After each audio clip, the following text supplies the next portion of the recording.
A short biography of Baron de Montesquieu. Montesquieu was a Frenchman born in 1689 into nobility because his father was a rich soldier. He studied law in the governments of European countries in a French academy. He later became a lawyer, although he is predominantly known as a political philosopher. In his political satire, The Persian Letters, he criticized the French government through the journey of two Persian men. In his other work, The Spirit of Laws, he discusses human laws and social institutions.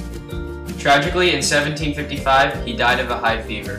When he was still alive, he made some major contributions to the political world. He divided the French society into three classes: the monarchy, which was the king or queen, the aristocracy, the upper class, and the commons.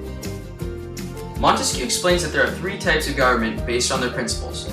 Monarchies rely on the principle of honor, republics rely on the principle of virtue, and despotisms rely on fear. He believed that liberty could be achieved and tyranny could be prevented with the separation of government powers. These branches became known as the executive, legislative, and judicial. These powers check each other to ensure equal balance of power within the government. James Madison incorporated Montesquieu's ideas into the Constitution. In the US, the three powers were the House of Representatives or the Senate, the Supreme Court, and the President. The Congress made the laws, the courts interpreted them, and the President enforced them.